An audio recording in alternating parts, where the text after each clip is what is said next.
Sa puso ng lalawigan ng Abra, matatagpuan ang isang natatanging likas na yaman na tila hagda-hagdang paraiso, ang Caparcan Falls. Kilala rin bilang Mulawin Falls, ito ay isang hidden gem na bumibighani sa mga turista dahil sa kakaibang anyo at ganda ng mga tereses ng tubig. Ano pa ang hinihintay nyo? Tara na tuklasin ang kagandahan ng Caparcan Falls, isang tunay na yaman ng Hilagang Luzon.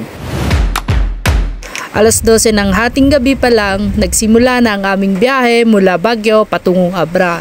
Kasama natin ang ating mga cab pamilya. Makalipas ang ilang oras ay nakarating na tayo sa stopover kung saan kami magre-register. Habang hinihintay natin ang sikat ng araw ay magkape muna tayo. Alas 6 na ng umaga ay nagsisidagsa na din ang makapwa nating turista. Dahil nagutom ang kagrupo natin ay nag-order naman tayo ng pagkain dahil kailangan natin ng lakas. Pero bakit ganun? 4 slice lang yung adobo, mabubusog pa tayo dyan. Kaya buti na lang may chicherya para dagdag ulam dahil nabibitin naman tayo sa ulam na sinerve nila. Yan pala yung tinatawag nilang monster truck, parang roller coaster daw ang dating. May mga mauna nang pupunta sa Caparcan Falls dahil 2 hours ang biyahe, ganyan po ang sakayan sa roller coaster is a monster truck. Pagkalipas ng ilang oras na paghihintay ay natawag na din kami ng tourism officer para sa orientation para alam natin kung ano yung mga dapat gawin at hindi dapat gawin sa Caparcan Falls. Pagkatapos ng orientation ay sumakay na kami sa isang 6x6 na sasakyan o tinatawag na monster truck. Doon nagsimula ang totoong pagkikipagsapalaran, mataas ang daan, lubak-lubak, maputik at tila bang bawat ikot ng gulong ay may kasamang sigaw at kilig.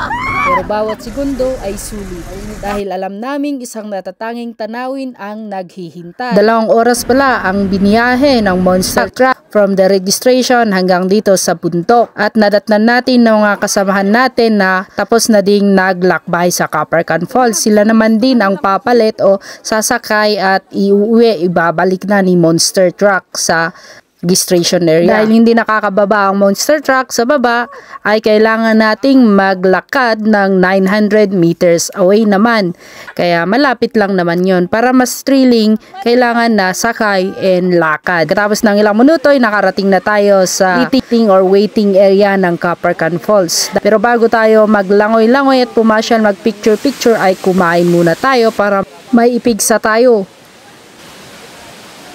Pagkarating sa mismong falls, napawi ang pagod, parang nasa ibang mundo kami. Hagdang-hagdang bato, dinadaluyan ng malinaw at malamig na tubig, ang Caparcan Falls ay tunay na likhang sining ng kalikasan.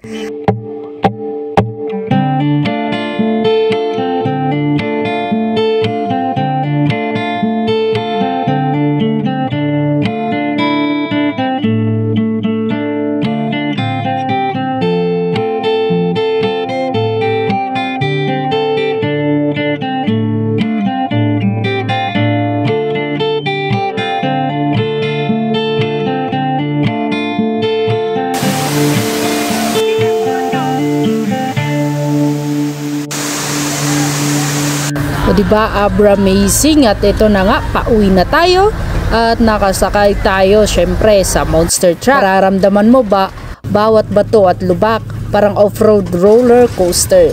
Masaya kung barkadahan or adventurous ka.